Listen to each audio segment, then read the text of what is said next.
With phase 1 of the PTS over and a second phase imminent, the date yet to be revealed, today I wanted to go over a couple of things you might have missed from phase 1, pretty important things actually, and talk about what Massive might be doing for phase 2.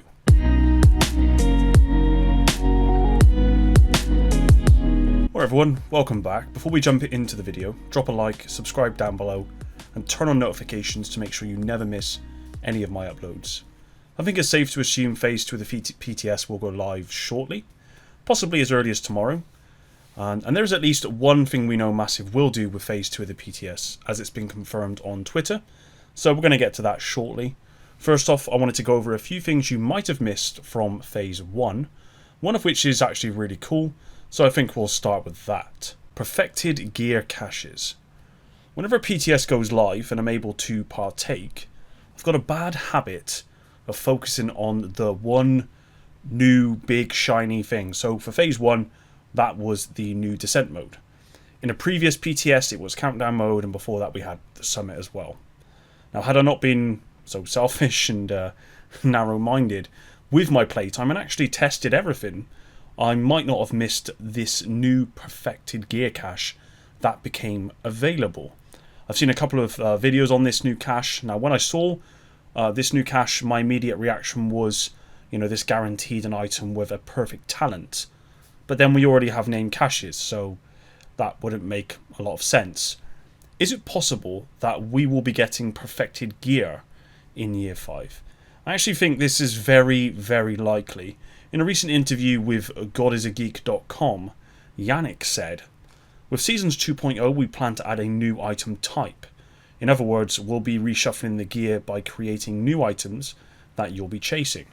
And these new items will have different offerings compared to the gear that you already have. Could this new item type be perfect gear?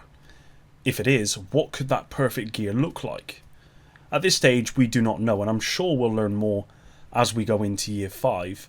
If I had to guess, and in the same way that perfect talents gives that little bit of extra power, perfect gear might well give slightly higher set bonus power. For example, with Fenris you might get 15% extra assault rifle damage rather than the standard 10% that you get right now. Or maybe perfect gear gives you 4 brand set bonuses rather than just the 3 that you get as well.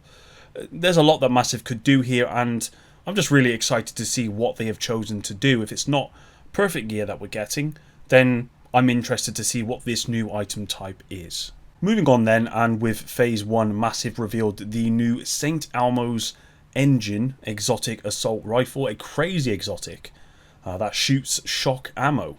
If you know about this exotic assault rifle, you've probably seen the build videos on YouTube. Yeah, there's some pretty insane ones out there. They also revealed a new exotic holster called Shocker Punch. And this is where it gets interesting because we've never seen this before, I don't think. The talent Defibrillator gives 50% time reduction when being stunned by an electric skill. Using a shield will give you 100% melee damage. Using the St. Elmo's engine exotic AR gives an extra 100% melee damage and applies shock to any enemies hit with a melee within the 5-meter radius. It has a 15-second cooldown. Gear set exotics?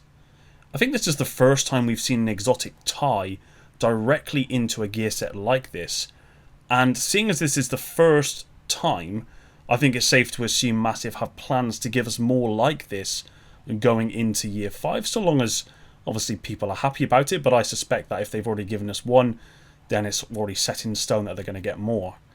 Gear sets like exotics were implemented as a way to change your playstyle.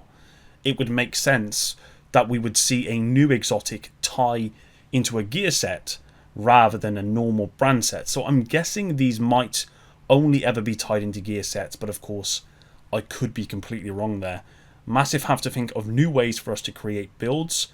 I think this could be a really cool way to do that. Now moving on to some vanity, did you notice the new capacitor skin? Here it is if you haven't seen it. Again, something I would have never thought to check. This new skin looks absolutely awesome, and with capacitor being my most used weapon, I'm happier more than most about this new look, and we should expect more to come. Pally Hofstein had this to say: "I always intended it to be like this, but the team was ramping down at the time, and all my artists were rolled into other projects, so I just slapped a texture on it. Happy to finally finish it properly.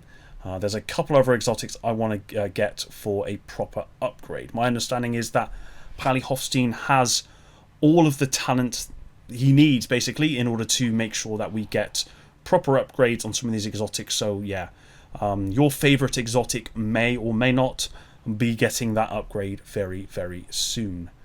Lastly then, did anyone try out the classified assignments on the PTS? Why would you? Classified assignments are some of the best looking levels in the game, but unfortunately have been severely underutilized. That might be about to change though.